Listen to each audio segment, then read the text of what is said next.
Praise lord. ప్రభునందు ప్రియ దేవుని బిడ్డలకు మన ప్రభైన యేసుక్రీస్తు నామమున అందరికీ వందనాలు. ఈరోజు లేఖన భాగాల నుంచి రోమాపత్రిక 7వ అధ్యాయము 14వ వచనాన్ని లేఖన భాగంగా చదువుకుందాం.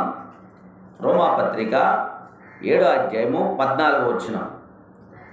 ధర్మశాస్త్రము ఆత్మ సంబంధమైనదని ఎరుగుదును, అయితే నేను పాపమునకు అమ్మబడి శరీర సంబంధనై ఉన్నాను. ఇక్కడ ధర్మశాస్త్రము ఆత్మ సంబంధమైనది ఎరుగుదుము, కానీ చాలా విషయాల్లో మనం చేస్తున్నది ఏంటంటే పాపమునకు అమ్మబడిపోతున్నాం. రక్షింపబడి మారు మనసు పొంది రక్షణలో జీవిస్తున్న మనము ఎక్కడ అమ్మబడుతున్నామంటే పాపానికి అమ్మబడుతున్నాం. యేసుక్రీస్తు ప్రభువారు ఈ లోకానికి వచ్చి ఆయన కల్వరి శిలువలో రక్తము కార్చి ప్రతి మనిషికి, అంటే ఒక కులము లేదు, ఒక మతము లేదు, ఒక ప్రాంతము లేదు, ఈ భూమి మీద ఉన్న ప్రతి మనిషి, ప్రతి జాతి వారికి దేవుడు ఏం చేశాడంటే కల్వరి శిలువలో రక్తము కార్చి ఆ రక్తధారల ద్వారా మనిషికి పాపములో ఉన్న పాపిష్టి జీవితం నుంచి విడుదల పొందడానికి యేసుక్రీస్తు ప్రభువారి రక్తం ద్వారా మనం ఏం చేయబడ్డామంటే శుద్ధులము అయ్యాం. మన పాపాలు కడగబడ్డాయి, మన పాపములన్నిటికీ ప్రాయశ్చిత్తం కలిగింది. మన మనిషిగా, ఆత్మీయులుగా, దేవుని బిడ్డగా జీవిస్తున్నాం. అయితే మనం ఏం చేస్తున్నామంటే ఆ ఆత్మీయతను మరలా పాపానికి అమ్ముడుపోతున్నారు. పాపిష్టి జీవితానికి ఏ పాపమైతే విడిచిపెట్టామో, ఏ పాపిష్టి జీవితాన్ని అయితే విడిచిపెట్టామో, ఏ అలవాట్లయితే విడిచిపెట్టామో, ఏ చెడు కార్యాలైతే విడిచిపెట్టామో వాటిని చేయటం వల్ల మరలా మనం ఏం చేయబడుతున్నాం అంటే పాపమునకు అమ్మబడుతున్నాం. ఇది చాలా జాగ్రత్తగా వినాలి. మనం ఆత్మీయులుగానే ఉంటున్నాం. ఏ అలవాటైతే నేను మరలా చేయను అని ఆనాడు బాప్తిసం తీసుకునేటప్పుడు, రక్షణ పొందేటప్పుడు నువ్వు దేవుని సన్నిధిలో ఒడంబడిక చేస్తావు, ఆ ఒడంబడికను ఆ విధంగా జీవించట్లేదు. మరలా నువ్వు ఏదైతే విడిచిపెట్టేసావో దాన్ని మరలా ప్రారంభించి ఆ జీవితాన్ని జీవిస్తున్నావు. కాబట్టి మనం ఏం చేయబడ్డామంట శరీర సంబంధులుగా మార్చబడ్డాం. మరలా పాపానికి అమ్మబడ్డాం. మన ఆత్మీయులము, ఆత్మ సంబంధమైన వారమై ఆత్మ సంబంధమైన జీవితాన్ని జీవిస్తున్న మనము ఎప్పుడైతే మరలా పాపములోనికి బానిసలమైపోయామో, పాపము చేయటం ప్రారంభించామో, మరలా మనం ఏమైపోయామో లోక సంబంధంలో అయిపోయాం, శరీర సంబంధం అయిపోయాం. ఈ విషయాన్ని చాలా జాగ్రత్తగా మనం గమనించాలి. పైకి ఆత్మీయులుగా కనబడుతున్నాం, లేకపోతే మందిరానికి వెళ్ళేవారుగా కనబడుతున్నాం, లేకపోతే దేవుని బిడ్డలుగా కనబడుతున్నాం, లేకపోతే సేవకులుగా కనబడుతున్నాం, విశ్వాసులుగా కనబడుతున్నాము. కానీ ఏ పాపమైతే మనం విడిచిపెట్టేసామో అది చేయటం వల్ల మనం శరీర సంబంధం అయిపోయాం. శరీరం చెప్పినట్లు చేస్తున్నాం, శరీర సంబంధులుగా మనం జీవిస్తున్నాం. ఈ విషయాన్ని జాగ్రత్తగా మనం గమనించి మన జీవితాలు పరిశీలన చేసుకోవాలి. నువ్వు ఆత్మీయుడువా, మారు మనసు పొందిన వ్యక్తివా, మారు మనసు తగిన జీవితాన్ని జీవిస్తున్నావా? ఈ విషయాన్ని మనం జాగ్రత్తగా గమనించుకొని మన జీవితాలు సరి చేసుకోవాలి. కొన్ని అమ్ముడుపోయిన విషయాలన్నిటినీ మీకు తెలియచేయాలని ఆశపడుతున్నాను. మొట్టమొదటిగా అమ్ముడుపోయింది, మనం ఎప్పుడైతే ఆత్మీయులుగా రక్షణ పొంది మారు మనసు పొందిన మనము ఎప్పుడైతే శరీర సంబంధముగా లోక సంబంధమైన పనులు చేస్తున్నామో మనం ఏం చేయబడ్డామంటే పాపమునకు అమ్మబడ్డాం. యేసుక్రీస్తు రక్తం చేత కడగబడిన మనము, కల్వరి శిలువ రక్తధారల చేత కడగబడిన మనము ఎప్పుడైతే మరలా పాపములో చేస్తున్నామో పాపానికి అమ్మబడ్డాము అని అర్థం. అయితే ఎవరైతే లోకానుసారంగా జీవిస్తున్నారో వారు పాపమునకు అమ్మబడ్డారు. మొట్టమొదటికి పాపమునకు అమ్మబడ్డారు. రెండవదిగా మొదటి రాజుల గ్రంథము చూడండి. మొదటి రాజుల గ్రంథము 21వ అధ్యాయము 25వ వచనాన్ని చదువుకుందాం. తన భార్య అయిన యెజబెలు ప్రేరణ చేత యెహోవా దృష్టికి కీడు చేయు తన్ను తాను అమ్ముకునిన అహాబు వంటి వాడు ఎవడునూ లేడు. తన భార్య ఏం చెప్పిందంటే యెజబెలు నాబోతు యొక్క స్థలం విషయంలో అన్యాయం చేయమంది, మోసము చేయమంది, తప్పుడు సాక్ష్యాలను సృష్టించి తప్పుడుగా నిర్ణయాలు తీసుకుని నాబోతు చనిపోవడానికి కారకుడయ్యాడు. ఎవరి మాట విని? తన భార్య అయిన యెజబెలు యొక్క మాట విని నాబోతు యొక్క స్థలాన్ని తీసుకోవడానికి తాను ఏం చేశాడంటే నాబోతును చంపించడం జరిగింది. ఈ విషయాన్ని పై వచనాల్లో చక్కగా రాయడం జరిగింది. అయితే తన భార్య మాట విని ఏం చేశాడంటే ఆ మాట చక్కగా రాయడం, తన భార్య అయిన యెజెబెలు ప్రేరణ చేత యెహోవా దృష్టికి కీడు చేయు. ఏం చేశాడంట? దేవుని దృష్టిలో ఈ ఆహాబు అనే రాజు ఏం చేశాడంట? కీడు చేశాడు. ఎవరికి కీడు చేశాడు? ఆత్మీయులకు కీడు చేశాడు, దేవుని బిడ్డలకు కీడు చేశాడు. దేవుని యొక్క వాక్యముని లేకోకుండా చేయాలని, లేకపోతే ఆత్మీయులు లేకుండా చేయాలని, ఆత్మ సంబంధమైన వారిని హతమార్చాలని ప్రయత్నం చేశాడు. ఈ ఆహాబు ఏం చేశాడంట? తన్ను తాను అమ్మేసుకున్నాడు, తను తాను పాపమునకు అమ్మేసుకున్నాడు. తను లోకానుసారమైన వ్యక్తిగా తన భార్య మాట విని ఏమైపోయాడంటే తను అమ్మబడ్డాడు. ఏం అమ్మబడ్డాడంటే కీడుకి, దృష్టికి, చెడు జీవితానికి అమ్మబడ్డాడు. ఎవరు? ఆహాబు. ప్రియమైన దేవుని బిడ్డలారా, జాగ్రత్తగా మనం గమనించాలి. ఈరోజు మనం వాక్యాన్ని వింటున్నాం. దేనికి అమ్మబడ్డావు? లోకానుసారమైన జీవితానికా, లోక సంబంధమైన వ్యసనాలక, లోక సంబంధమైన పాప విషయాలక అమ్మబడ్డావా? ఏ వ్యసనాలకు నువ్వు అమ్మబడ్డావు? ఏ అలవాట్లకు అమ్మబడ్డావు? ఈరోజు జాగ్రత్తగా మనము గమనించి మన జీవితాలను సరి చేసుకోవడానికి దేవుడు మనకు ఒక అవకాశాన్ని ఇచ్చాడు. కాబట్టి ఇక్కడ ఆహాబు ఏం చేయబడ్డాడంటే కీడు చేయడానికి తను తాను అమ్మబడ్డాడు, చెడు చేయడానికి అమ్మబడ్డాడు, పాపము చేయడానికి అమ్మబడ్డాడు. ఈ విధంగా పాపిష్టి జీవితం చేయడానికి అమ్మబడ్డాడు. భార్య మాట విని హత్యలు చేయడానికి కూడా వెనకాడలేదు, లేనిపోని పాపములు చేయడానికి కూడా వెనకాడలేని స్థితిలో ఉన్నాడు ఆహాబు.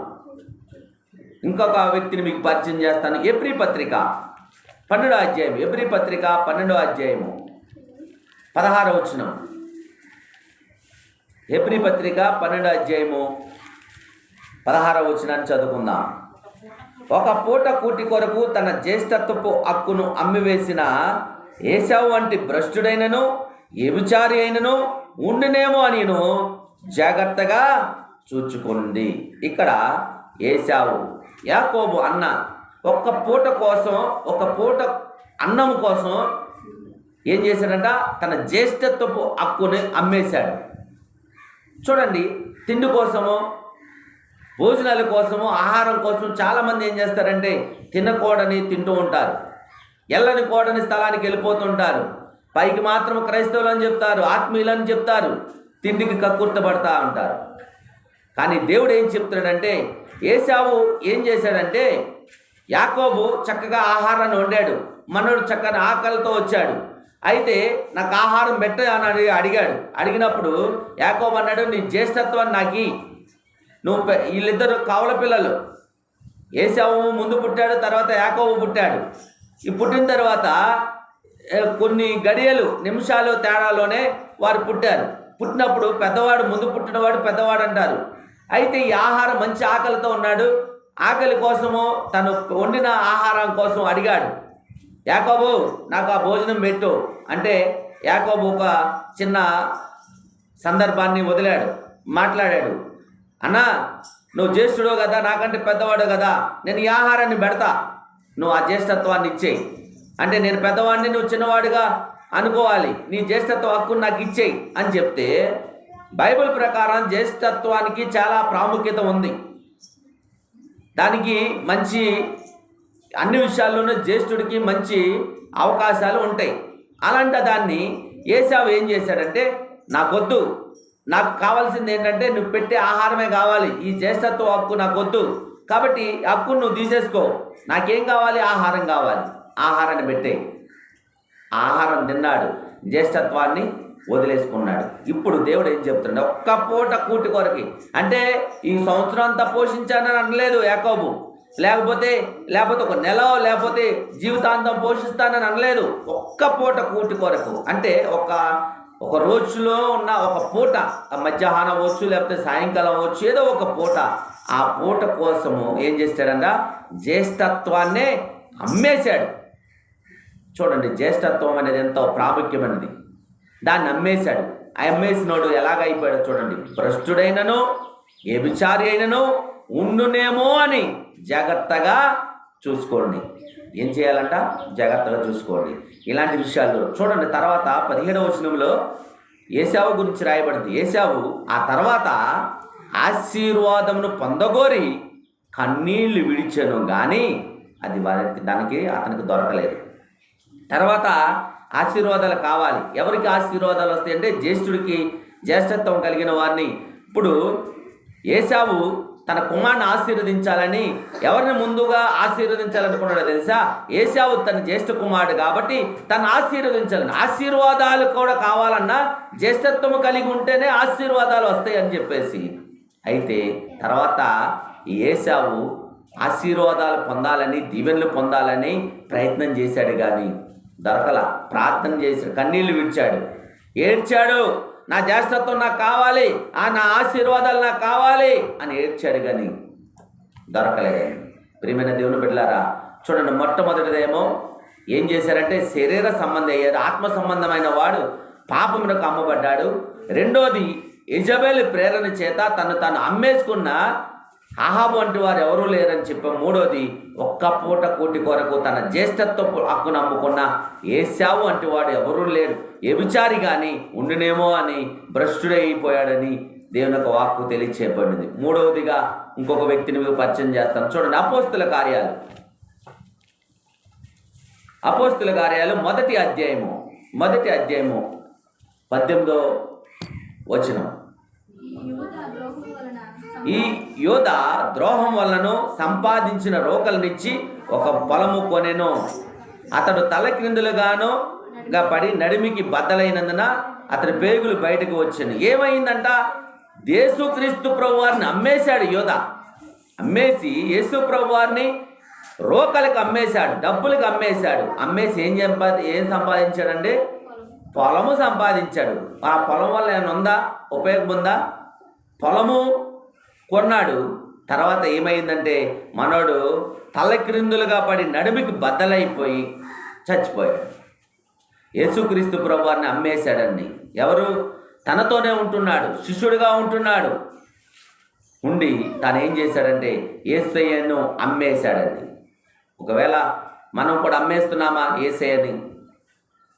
యేసుక్రీస్తు ప్రభువారు దేవుడు కాదని ఎక్కడైనా అంటున్నామా? యేసయ్యను దేవుడని ఒప్పుకుంటున్నావా? ఎక్కడైతే నా నామాన్ని ఒప్పుకుంటావో అక్కడ నేను నిన్ను ఒప్పుకుంటానని ప్రభువారు చెప్పారు. చెప్పినప్పుడు నా ప్రభువు, నేను ఆరాధించే దేవుడు నా ప్రభు అయిన యేసుక్రీస్తు అని నువ్వు ఒప్పుకుంటున్నావా? లేకపోతే ఎందుకులే నేను క్రైస్తవుడని చెప్పుకున్న తర్వాత, లేకపోతే దేవుని బిడ్డనని తెలుసుకున్న తర్వాత, లేకపోతే యేసయ్యని నమ్ముకున్న తర్వాత కొన్ని బెనిఫిట్స్ పోతాయి అని చెప్పేసి. నిజమే, పోతాయి. కానీ యేసయ్య గురించి అపోస్తలుడైన పౌలు గారు అన్నారు, నా వెనుకున్న వాటిని పెంటగా ఎంచుకున్నాను. నా ముందున్నది ఎవరు? ప్రభు అయిన యేసుక్రీస్తు. ఆయన కొరకు నేను పోరాడుతున్నాను. నేను బ్రతికైనా క్రీస్తే, చనిపోయినా. అంతకుముందు పౌలు గారు చాలా సౌలుగా ఉన్నప్పుడు చాలా దారుణాలు చేశాడు. ఎప్పుడైతే రక్షించబడ్డాడో, ఎప్పుడైతే ఆత్మీయులుగా జీవించాడో, యేసుక్రీస్తు ప్రభువారి కోసమే జీవించాడు. తన చదువుని కానీ లేకపోతే తన అధికారాన్ని కానీ అన్నిటిని పక్కన పెట్టేశాడు. యేసయ్య కోసం కష్టపడ్డాడు. పగలంతా కష్టపడేవాడు, రాత్రంతా సువార్త ప్రకటించేవాడు. ఏం చేశాడు? పని చేసేవాడు, డేరాలు కుట్టేవాడు, ఈ పరజాలు కుట్టేవాడు, వాటిని అమ్మేవాడు. తన ప్రయాణ ఖర్చుల కోసం, తన స్వార్థ ఖర్చు కోసం, తన ఆహారం కోసం తను కష్టపడి సంపాదించేవాడు. రాత్రి సమయంలో సువార్తను ప్రకటించేవాడు.